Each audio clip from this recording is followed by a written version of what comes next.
आज के शो में गेम चेंजर पाक सऊदी दिफाई मुआहदा, स्ट्रैटेजिक ताउन, तारीखी पेशरफ्त, गैर मामूली हम आहंगी, शानदार राब्ताकारी, खारजा और दिफाई पॉलिसी, मुश्तरका विजन।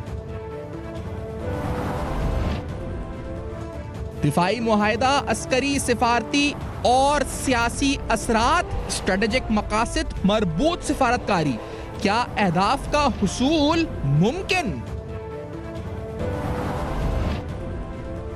दिफाई मुआहदा, भारत में तशवीश।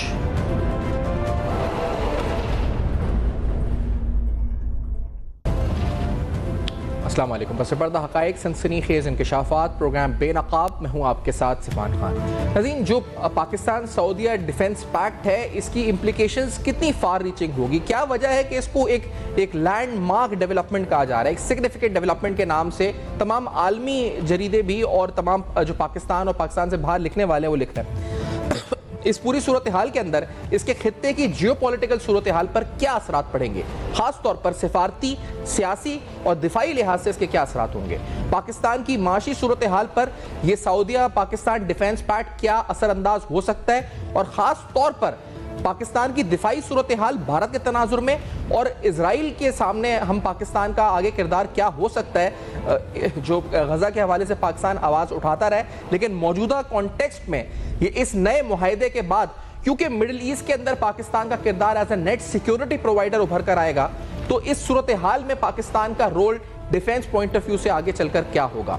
सिफारती लिहाज से आज प्रोग्राम में हम ये भी तज्जिया करेंगे कि पाकिस्तान और भारत के तनाजुर में अब हम कहां, किस कॉन्टेक्स्ट में, और इक्वेशन जो इस वक्त ग्लोबल पॉलिटिक्स की है वो क्या मुरत्तब पाई है? पाकिस्तान अब किन मजबूत ममालिक के साथ है या उसकी दोस्ती जो है इस वक्त बढ़ चुकी है, और भारत की पोजीशन इस वक्त क्या है?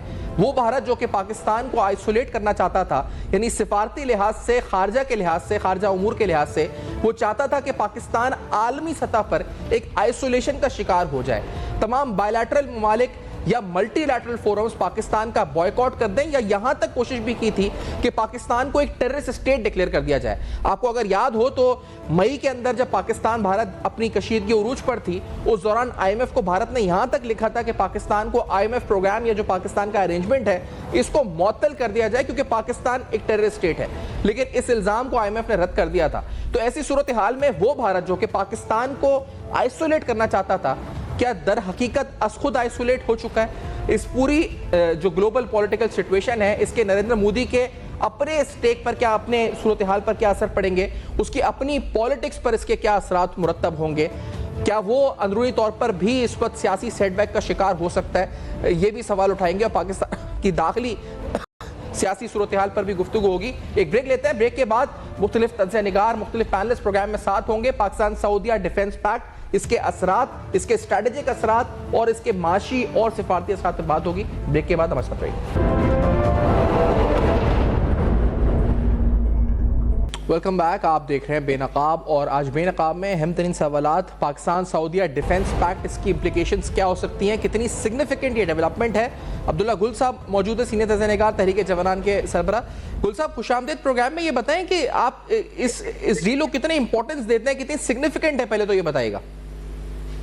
बिस्मिल्लाहिर्रहमानिर्रहीम, बहुत बहुत शुक्रिया। देखिए, सिग्निफिकेंट तो बहुत है। एक सऊदी अरब जो है वो एक ऐसा मुल्क है जो आलम इस्लाम का जो है वो एक बड़ा भाई समझा जाता है। उसके पास वसाइल है, उसका एक अपना जो है वो वजन है, उसका एक सिफारती जो है किरदार है दुनिया के अंदर, बड़े ममालिक के अंदर उसका जो है वो शुमार होता है। सऊदी अरब की राय को मुकद्दम जाना जाता है। सऊदी अरब की मईशत को जो है बहुत काबिल कदर निगाह से देखा जाता है। सऊदी बादशाहत को जो है वो मुमताज मुकाम हासिल है। मगरिब के ऊपर उनका एक क्लाउट है, उनका जो है मशरिक के ऊपर एक जो है वजन मौजूद है। इसलिए सऊदी अरब जो है वो, उसके साथ पाकिस्तान का दिफाई मुआहदा होना और स्ट्रेटेजिक मुआहदा होना, स्ट्रेटेजिक मुआहदे का मतलब ये है कि उनके जो इंटेलिजेंस के मामलात हैं वो भी अब हमारे साथ जो है वो ब्लेंड हो जाएंगे। और जहां जिस मुल्क के इंटेलिजेंस कोऑपरेशन हो, उसके साथ इसका मतलब यह है कि वहाँ की पॉलिटिकल जो सोच होती है उसके भी एक जो है वो असरात मुरतब होते हैं। तो मेरे ख्याल है कि इससे जो है वो दीगर अरब ममालिक के लिए भी पाकिस्तान से एक दिफाई मुआहदा करना जो है वो उसकी राहें खुलेंगी। दूसरी जानिब जो है ये एक अदम एतमाद है, और ये अदम एतमाद है अमरीकी सिक्योरिटी के ऊपर, अमरीकी जो असला है उसके ऊपर, अमरीकी बेसिस के ऊपर, और अमरीकी जो स्ट्रेटजी है उसके ऊपर जो है ये एक सवालिया निशान है। तभी जो है वो उन्होंने ये फैसला कर लिया कि अरब दुनिया को अमेरिका असला जो है वो अगर वाकई अमेरिका चाहे तो वो उसको प्रोटेक्शन तो दे सकता है, लेकिन अमेरिका की नीयत जो है वो बद है, वो खराब है। इस वजह से वो सऊदी अरब समेत तमाम इलाकाई खिताई ममालिक को इजराइल के रहम करम पर छोड़ना चाहता है, और उनको ये भी शायद अरब दुनिया को ये समझ आ गई कि अब अगर जो भी मामला बना तो उसके अंदर फिर आने वाले वक्तों में अगर ऐसा कोई कॉन्फ्लिक्ट आता है तो अमेरिका जो है वो अपने लाडले जो उसका एक छोटा बेटा है अमेरिका का, इसराइल, वो उनके साथ खड़ा होगा बजाय अरब दुनिया के। तो ये मतलब अगर कहा जाए तो पूरी जो खित्ते की जियोपॉलिटिक्स है उसको असर नौ मुरत्तब कर देगा मिडिल ईस्ट की, और पाकिस्तान का बड़ा सिग्निफिकेंट किरदार होगा। अब आपको लगता है कि हमारा यानी जो हम जिसे कहते हैं कि हमारा दुश्मन जो शुरुआत से भारत के साथ चली आ रही है, अब इजराइल के साथ भी हम ऑन फ्रंट होंगे? देखिए, हम पाकिस्तान जो है कोई एग्रेशन की पॉलिसी तो रखता नहीं है। पाकिस्तान ये नहीं चाहता कि वो किसी से भी मुफ्त का जो है वो एक बैर पाले, लेकिन दूसरी जानिब जो है वो इसराइल आपको मल्टीपल टाइम्स, खास तौर पे इसी साल में मई के अंदर उसने जिस तरीके से भारत को जो है वो हीरोप और हीरोन ड्रोन्स भेजे, और फिर उनके पायलट्स जो है वो भी भेजे ताकि वो यहाँ पाकिस्तान के खिलाफ ऑपरेट हों। पाकिस्तान ने इस बात का नोटिस लिया और वजीर आजम साहब ने अपनी तकरीर में ये बोला, हमारे शहबाज शरीफ साहब ने, कि पाकिस्तान दो मुल्कों के साथ बैक वक्त लड़ रहा था, हिंदुस्तान और इसराइल। दूसरी जानिब जो है वो जब ईरान के ऊपर इसराइल ने एक नाजायज हमला किया तो उसके ऊपर हमने देखा कि इसराइल के जो वजीर आजम बेंजामिन नेतन्याहू जो आलमी दहशतगर्द हैं, उनके जानिब से जो है वो एक बयान सामने आया जिसमें उन्होंने कहा कि हम न्यूक्लियर पाकिस्तान को नहीं रहने देंगे और ना ही हम कोई न्यूक्लियर सहूलत जो है ईरान के पास रहने देंगे। ये वो तमाम चीजें हैं जिससे जाहिर है पाकिस्तान के अंदर एक तशवीश की लहर जो है वो मौजूद है, और पाकिस्तान जो इतने अरसे से बराह रास्त किसी भी अपने आप को कॉन्फ्लिक्ट से दूर रखे रहता है इसराइल के साथ, वो अब मजबूर होके जो है वो इसराइल के इस तौसी पसंदाना और जारहाना अज़ाइम के खिलाफ उसने जो है अब जिस अंदाज के अंदर हमारे इफ्तिखार साहब जो जिन्होंने हमारे मंदूब हैं वहाँ यूनाइटेड नेशन के अंदर, आप देखिए कि आसिम इफ्तिखार साहब ने किस जबरदस्त तरीके से जो है वो जवाब दिए हैं और बड़ा सख्त जबान इस्तेमाल की है। इसका मतलब यह है कि इसराइल जो है they are calling for trouble, और इसराइल का पाला जो है अभी तक जो है वो मेरे ख्याल में उन लोगों से पड़ा जिनके पास बहुत सारी कमजोरियां हैं। जब किसी दिन उसका पाला किसी इस पैक्ट के बाद जो रीजनल इक्वेशन है उसमें आपको यानी जिस तरह बहुत से तज्जिए माइकल गूगलमैन ने लिखा कि चीन, तुर्की, पाकिस्तान, सऊदी अरब ये एक लाइन में आ गए हैं, और अब आपको क्या यानी इक्वेशन क्या नजर आती है? इंडिया, इजराइल, ये यानी ये और इंडिया के साथ और कौन सा मुल्क नजर आता है? क्या जो ग्लोबल पॉलिटिक्स में शिफ्ट है वो क्या नजर आता है? क्या इक्वेशन है इस वक्त ममालिक की? देखिए, ग्लोबल पॉलिसी के अंदर एक बहुत बड़ा जो पैराडाइम शिफ्ट है, आपके प्रोग्राम में पहले भी मैं कह चुका कि दुनिया एक नए ग्लोबल वर्ल्ड ऑर्डर की तरफ जा रही है, और आप देख लीजिए कि किस तरीके से जो इस टाइम पे बरतानिया और अमेरिका की भी एक जो है मल्टी बिलियन डॉलर डील हुई है। ये नजर ये आ रहा है कि क्योंकि यूरोप के अंदर भी एक सोच पाई जा रही है। यूरोप के अंदर आपको याद है कि सदर ज़ेलेंस्की की जब डोनाल्ड ट्रंप ने एक इंतहा से ज्यादा गैर मेरे ख्याल में डिप्लोमेटिक सलूक किया था उनके साथ व्हाइट हाउस बुला के, तो उसके ऊपर फिर बाद में अलास्का कॉन्फ्रेंस के बाद सदर पुतिन को उन्होंने प्लेट में रख के यूक्रेन पेश कर दिया अमेरिका ने। इसके ऊपर यूरोप में बहुत सारे तहफ़्फ़ुज़ात हैं, खासतौर पे ईस्टर्न यूरोप के ममालिक जो कि रूस से जो है आज़ादी हासिल करके निकले थे। अब उनका ये ख्याल है कि अगर रूस के इसी तरीके से तोसी पसंदाना इकदाम जो है वो रहे तो यूरोप की जो सिक्योरिटी है दैट स्टैंड जेपरेडाइज्ड। इसलिए ज़रूरत इस बात की है कि वो अब एक ज़ाहिर है उनकी अमेरिका मजबूरी है, लेकिन दूसरी जानिब वो ये देख रहे हैं कि अमेरिका ना उनको सिक्योरिटी शेल्टर प्रोवाइड कर सकता है, ना पॉलिटिकल शेल्टर प्रोवाइड कर सकता है, ना डिप्लोमेटिक कर सकता है और ना ही फाइनेंशियल कर सकता है, जिसका अभी अमली नमूना आपने कई ममालिक के साथ देखा। इसलिए जो है वो एक मेरे ख्याल में कश्मकश है, एक टग ऑफ वॉर है, और यही वजह होती है जो मैं जब कह रहा हूँ कि ग्लोबल वर्ल्ड ऑर्डर चेंज हो रहा है, तो इसमें कल के दुश्मन आज के दोस्त होंगे और कल के माजी के जो आपके दोस्त थे वो मुस्तकबिल के दुश्मन बन सकते हैं। अच्छा, वो भारत जो हमें आइसोलेट करना चाहता था गुल साहब, आज उसकी अपनी पोजीशन जियोपॉलिटिकल क्या है? बहुत शोर है, तशवीश है वहाँ पे इस माहिदे को लेकर भी। कल उनकी एक्सटर्नल अफेयर मिनिस्ट्री ने कहा कि वी वर एक्सपेक्टिंग, या हमें पता था कि एक लॉन्ग स्टैंडिंग अरेंजमेंट हो सकता है दोनों ममालिक के दरमियान, पाकिस्तान और सऊदी अरब के दरमियान। तो वो अब इस पूरी इक्वेशन में कहाँ खड़ा है? क्या वो तन्हा हो गया जो आइसोलेट हमें करना चाह रहा था? देखिए, भारत काफी हद तक जो है वो आइसोलेशन का शिकार हुआ है, लेकिन भारत जो है वो क्योंकि एक बहुत बड़ी मईशत है और भारत के जो है वो डिप्लोमेटिक टाइज बहुत पुराने हैं दुनिया में, और भारत की जो तन्हाई थी उसकी बुनियादी वजह अमेरिका से दूरी थी, और अमेरिका अब आप भारत के करीब आ रहा है, और ज्यों ज्यों भारत के करीब आ रहा है अमेरिका, तो उसके बाद जो सूरत हाल बन रही है उसके अंदर इजराइल, अमेरिका और भारत का ये जो नेक्सस है ये बड़ा सामने खुल के मेरे ख्याल में आ चुका है। अब आने वाले वक्तों में देखते हैं कि क्या होता है, लेकिन फिलहाल मुझे अमेरिका और भारत जो है वो कुर्बत के तरफ जाते नजर आ रहे हैं, क्योंकि चाइना को कंटेन करने के लिए भारत के अलावा इस रीजन में कोई और मुल्क बचा नहीं है। इसलिए अमेरिका मजबूर होके जो है फिर एक दफा खोटे सिक्के की तरह जो है वो भारत के पास जाके उनकी झोली में जा गिरेगा, जिसके इंडिकेटर्स आना शुरू हो गए हैं। दूसरी जानिब जो है चीन, रूस, पाकिस्तान, नॉर्थ कोरिया और जो अरब दुनिया है वो मेरे ख्याल में एक लड़ी में परो रहे हैं। सही। और इस इक्वेशन में इजराइल आपको फिर नजर आता है कि पाकिस्तान, यानी जो आपने कहा ना कि हम एग्रेशन तो नहीं करेंगे, लेकिन आप एक unified response from the Muslim world on Gaza, और खास तौर पे जो इजराइल का जो एग्रेशन अब फैल भी चुका है मिडिल ईस्टर्न कंट्रीज में, तो पाकिस्तान का इसमें क्या आपको रोल नजर आता है डिफेंस पॉइंट ऑफ व्यू से, एग्रेसिवली भी या डिफेंस के लिहाज से भी? देखिए, पाकिस्तान की डिफेंस इंडस्ट्री को यकीनन बहुत फरोग मिलेगा। पाकिस्तान का जो असला है, क्योंकि उसके ऊपर कोई ऐसे स्ट्रिंग्स अटैच्ड नहीं हैं, कोई कदगने नहीं हैं, कोई उसके ऊपर शराइत लागू नहीं होती। इस वजह से पाकिस्तान का असला दुनिया में न सिर्फ बहुत सस्ता है, दुनिया का सबसे सस्ता तरीन और सबसे जो है इजी एक्सेस का असला जो है वो पाकिस्तान बनाता है।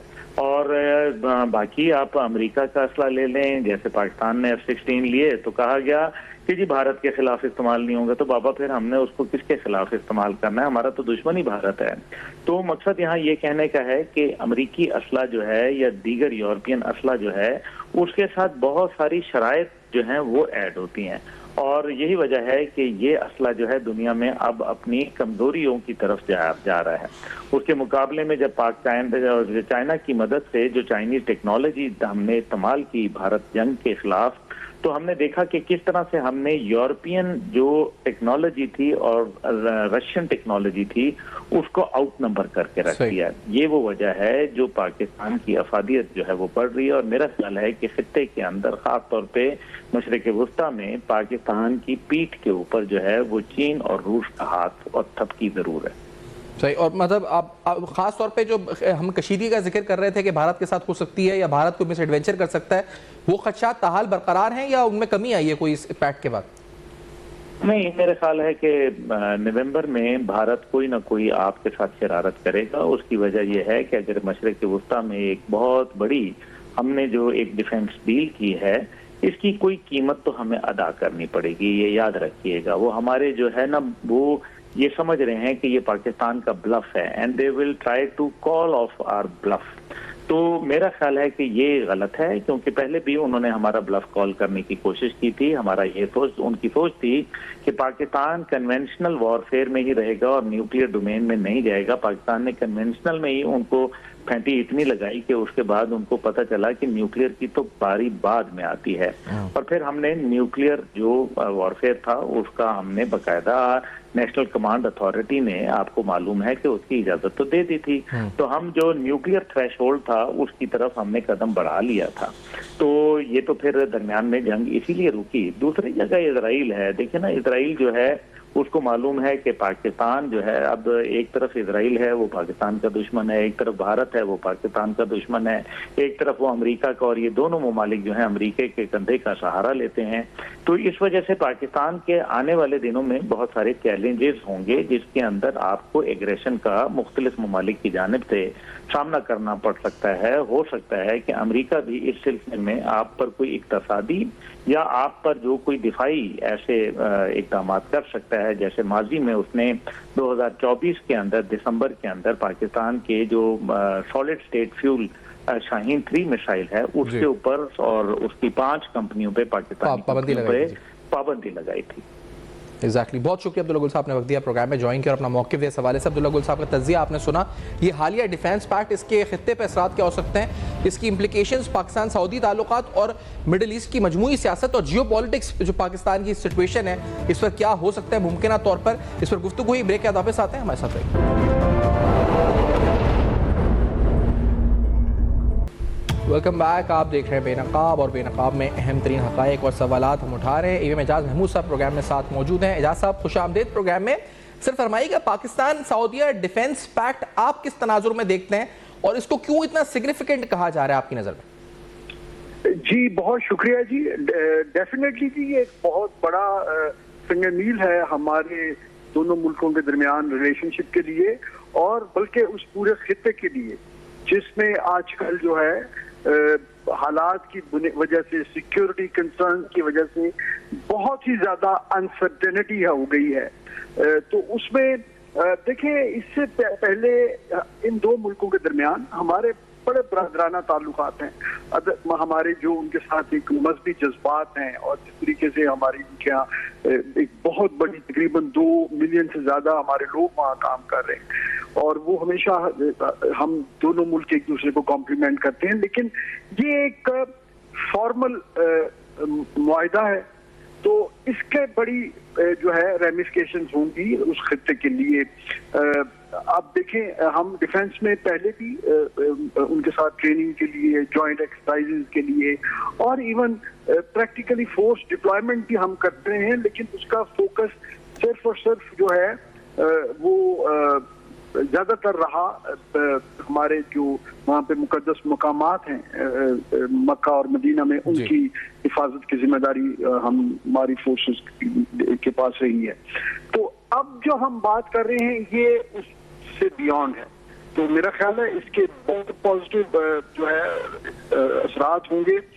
इसका जो है जाहिर है बाकी दुनिया जो है बिलखुसूस वो जो प्लेयर्स जिनके मशरिक वस्ता से जो है मुफादात वाबस्ता है, बिलखुसूस अमेरिका, वेस्ट, इजराइल, और फिर हमारे तनाजुर में भारत का इसमें बहुत ज्यादा कंसर्न होगा, क्योंकि भारत के बहुत अच्छे इनके साथ इकोनॉमिक रिलेशंस बन रहे थे।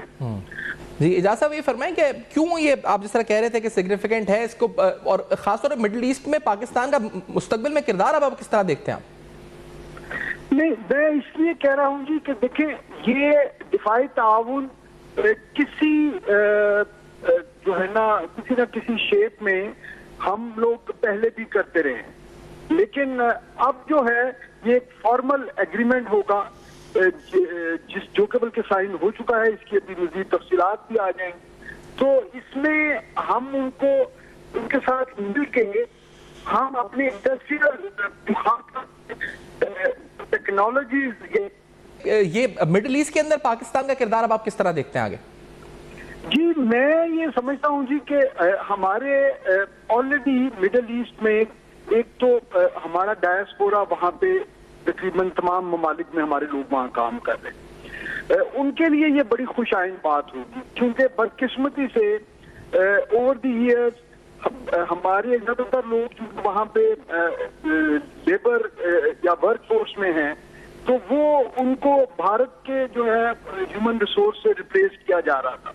तो मेरा ख्याल है इस मुआहदे की जो एक साइड इफेक्ट होंगे पॉजिटिव हमारे लिए और नेगेटिव भारत के लिए, वो ये है कि हमारे जो वहाँ लोग हैं उनके लिए एक खुशाइन बात है। अच्छा, दूसरी ये है कि सऊदी अरब जो है तमाम गल्फ स्टेट्स जो हैं वो सऊदी अरेबिया को अपने लिए जो है ना एक बीकन समझते हैं और वो अमूमन उन तमाम चीजों में इनको फॉलो करते हैं जो ये बड़े बड़े स्ट्रेटेजिक जिस तरह की इनकी अरेंजमेंट्स होती हैं। तो इस चीज का एक कभी इम्कान है कि दूसरे ममालिक भी आहिस्ता आहिस्ता पाकिस्तान को रुजू करें और इसी तरह की अरेंजमेंट जो है उनके साथ भी हो जाए। सही, लेकिन सर ये बताइए कि हम दिफाई लिहाज से हमारे लिए नए चैलेंजेस होंगे, यानी खासतौर पे जब मिडल ईस्ट की सिक्योरिटी प्रोवाइडिंग या नेट सिक्योरिटी प्रोवाइडर हम होंगे अरेबियन पेनिसुला के, तो वहाँ इजराइल एक चैलेंज है, तो now we'll be facing this. क्या हम पर क्या इम्पैक्ट इसका हो सकता है और क्या हमें डील करना चाहिए इसे किस तरह से दिफाई लिहाज से? नहीं, देखिए ये इस चीज को इस तरह की जो बड़ी चीजें होती हैं जी उसमें चैलेंजेस भी होते हैं और पाकिस्तान को ये चाहिए कि पाकिस्तान जो है अपने मैरीटाइम इंडस्ट्री में और इसमें एनर्जी सेक्टर में उनसे जो है अच्छी जो है एक्शन प्लान बनाए, अच्छी स्ट्रेटजी के साथ उनको एंगेज करे ताकि हमारी जो है लोगों के लिए अपॉर्चुनिटीज बने। सही, मतलब आपका मतलब कहने का ये है कि हमें जो ये डिफेंस पैक्ट है इसको अपने मफाद में माशी लिहाज से, सिफारती लिहाज से, सियासी लिहाज से इसको भरपूर तरीके से आगे मजीद नेगोशिएट करना चाहिए या क्या, मतलब किस तरह से हम ये इसको ड्राइव कर सकते हैं? देखिए मैं आपको अर्ज करूं, देखिए जब भी दो पार्टीज या दो मुल्क आपस में एक ऐसा कुछ स्ट्रेटेजिक अरेंजमेंट करते हैं तो वो असल में दोनों के अपनी अपनी नीड्स होती हैं, वो उसको लुक आफ्टर करते हैं। वहां उनकी सिक्योरिटी हमारा मसला तो नहीं है ना, वो उनका पेन पॉइंट है। exactly. हम उनको उनकी सिक्योरिटी में हेल्प कर रहे हैं, अपने रिसोर्सेज को भी डाइवर्ट करेंगे, अपने जो है बहुत सारी चीजों को हम जो है प्रायोरिटीज को भी रीएडजस्ट करेंगे क्योंकि हमें खुद अपनी सिक्योरिटी के लिए भी जो मौजूदा हमारे रिसोर्सेज हैं वो चाहिए होते हैं। अब उनको ये जरूरत है हमें अपनी इकोनॉमी को बेहतर करने के लिए, अपनी एनर्जी सप्लाईज को एश्योर करने के लिए, अपने जो लोग वहां काम कर रहे हैं उनकी बेहतरी के लिए हमें सऊदीया का तामुन चाहिए। तो ये एक दूसरे के लिए जो जरूरतें हैं, जब हम वो एक विन विन सिचुएशन क्रिएट करनी है तो उसके लिए हमें टेक्निकल टीम्स को बैठ के वो सारी मोडेलिटीज इस तरह सॉर्ट आउट करनी चाहिए जिसमें पाकिस्तान का फायदा हो। लेकिन माजी जो हमारा रहा है इस तरह के जब भी हम जियो पॉलिटिकल सिचुएशन हुई है तो उसका एडवांटेज हमें हुआ है तो कुछ रूलिंग एलीट तक पहुंचा है, वो एडवांटेज आम आदमी तक नहीं पहुंचा। दूसरा फिर उसके बाद जब उसका पोस्ट एनालिसिस, चाहे वो 9/11 था या वो अफगान वॉर थी, सोवियत वॉर थी, तो हम बाद में कहते हैं पछताते हुए नजर आए हैं कि हमें ये नहीं किया या हमने वो गलत किया या हमने ये नहीं किया। तो क्या ये भी एक ऐसी अपॉर्चुनिटी है जिसको हम खुदा ना खास्ता एक और ट्रेजिक लॉ से भी क्रिएट कर सकते हैं अगर हम सही हैंडल ना करें, या ये वही सिनेरियो है आपको लगता है? देखिए कोई भी अपॉर्चुनिटी अगर मिस हैंडल हो तो उसमें आपका नुकसान होता है, ये तो जिंदगी का एक असूल है ना। आपने आग जलाई है खाना पकाने के लिए, अगर वो आग कंट्रोल नहीं है तो वो आग आपको जला भी सकती है। तो वो तो आपका काम है ना कि आप वो उसको जो आपकी जो कुकिंग फायर है उसका जो टेम्परेचर कैसे कंट्रोल होना है, उसका फ्लेम कैसे कंट्रोल होना है और वो एनवायरनमेंट कैसे सेफ और सिक्योर आपने अपने लिए बनाना। आप जिन टाइम्स का रेफर कर रहे हैं उसमें ऐसा हमारा कोई अमेरिका के साथ कोई एग्रीमेंट नहीं था। वो उन्होंने हमने एक ध्वंस के जरिए उन्होंने हमें एक जंग में इन्वॉल्व किया 9/11 के बाद, और हमने उस वक्त के एनवायरनमेंट में ये समझा कि हमें उनके साथ होना चाहिए क्योंकि सारी दुनिया उनके साथ खड़ी थी, तो हम कैसे उनकी मुखालफत में जा सकते। लेकिन ये तो एक मुआहदा है जहां दो पार्टी बैठ के निगोशिएट कर रही हैं और ये बराबरी की बुनियाद पे होना चाहिए। इसमें हमें सऊदी अरब के किसी इन्फ्लुएंस में आने की जरूरत नहीं है। क्योंकि उनको जितनी हमें जितनी उनकी जरूरत उतनी है। है वो उनको भी हमारी उतनी ही जरूरत है। और दूसरी बात यह है कि हमारी जो जरूरतें हैं इकोनॉमी की, ये तो इंशाल्लाह कहीं ना कहीं से पूरी हो जाएंगी, लेकिन उनको जो जरूरत है वो हमारे अलावा कोई पूरी नहीं कर सकता। एग्जैक्टली ये बात बड़ी दुरुस्त है कि हमारी आप सही कह रहे हैं जी, हमारी माशी जरूरत जी हमारी माशी जरूरत तो कोई भी पूरा कर सकता है, लेकिन उनकी दिफाई जो नीड्स हैं वो हम ही पूरी कर सकते हैं। ये बड़ी इंपॉर्टेंट बात आपने की है इस लिहाज से। जी बिल्कुल तो हमें पोजीशन ऑफ स्ट्रेंथ से बात करनी चाहिए। और हमें माजी में जिस तरह आपने कहा, अगर माजी के हुक्मरान अपने जाती और खानदानी मुफाद के लिए काम करते रहे हैं तो हमें वो गलती रिपीट नहीं करनी चाहिए।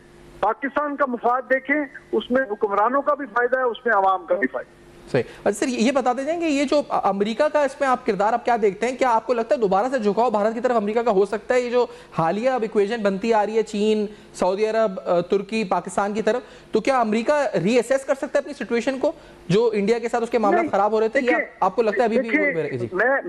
मैं हमेशा से आपके चैनल पे भी और दूसरे चैनल्स पे भी ये बात कहता रहा हूँ कि पाकिस्तान के मुकाबले में भारत के साथ अमेरिका की एक नेचुरल अलायंस है। हमारे साथ अभी ट्रम्प की जो प्राइम मिनिस्टर मोदी के साथ और गवर्नमेंट्स की जो आपस में एक दूसरे को डिस्क्रेडिट करने की वो जो एक कन्फ्रंटेशन का माहौल बना हुआ है, और जंग में जो कुछ हुआ, जंग के बाद जो कुछ हुआ, उसके लिए ये एक वक्ती मोहब्बत है जो हमारी इस वक्त अमेरिका के साथ है। हमारे हमेशा अमेरिका के साथ ट्रांजैक्शनल रिलेशनशिप रहे हैं, और जब उनको हमारी जरूरत खत्म हुई है उन्होंने हमें अबैंडन किया। तो ये कभी भी हो सकता है, ये मैं ये नहीं कहता कि कल हो जाए, इस साल में हो जाए। वो जब भी उनको उनके मफादात वजह से इस सारी चीज को रिव्यू करने की जरूरत होगी, वो दोबारा जो है ना रिव्यू करेंगे भारत की तरफ। अच्छा, वो लगता है आपको कि वो अब रिव्यू कर सकते हैं, यानी इस हालात मौजूदा डेवलपमेंट इमीडिएटली तो नहीं करेंगे, क्योंकि अभी तो देखे ना, अभी तो वो इस सारी अरेंजमेंट से ये देखेंगे कि इसका इजराइल और अमेरिकन इंटरेस्ट पे क्या होता है मिडिल ईस्ट में। अभी वो इसको सिर्फ मिडिल ईस्ट के लेंस से देखेंगे। अभी जो सब कॉन्टिनेंट का लेंस है वो अभी कुछ हिस्से के लिए उनके लिए मैटर नहीं करता, और मेरा ख्याल है कि इसको सऊदी अरेबिया जो है बड़ा केयरफुली हैंडल करेगा, क्योंकि ये पाकिस्तान से ज्यादा ये उनकी सेंसिटिविटी है कि वो बयात वक्त अमरीकी जो है ना सिक्योरिटी अरेंजमेंट और उसमें पाकिस्तानी सिक्योरिटी अरेंजमेंट को कैसे इंटीग्रेट करते हैं, और ये दोनों मिलके कैसे एग्जिस्ट करती हैं, क्योंकि पाकिस्तान किसी भी तरह से वहां पे अमेरिकन उसकी रिप्लेसमेंट नहीं हो सकता इमीडिएटली। सही। बहुत शुक्रिया सर, आपने प्रोग्राम में ज्वाइन किया और अपना मौका दिया। ये एजाज महमूद साहब की गुफ्तगू आपने सुनी और अहम तरीन जो हालात और डेवलपमेंट्स हैं उस पर तज्जिया और तबसरे आपने सुने, खासतौर पर पाकिस्तान सऊदी डिफेंस पैक्ट के तनाजुर में, रोशनी में, कि उसका क्या इम्पैक्ट इस खित्ते पर पड़ सकता है, पाकिस्तान में पड़ सकता है, और आलमी सतह पर जो सूरत हाल डेवलप हो रही है उसमें पाकिस्तान कहाँ किस सफ में खड़ा नजर आता है। For your feedback you can write us on Facebook, email next. देखते रहेगा, अब तक अपना बहुत ख्याल रखिए।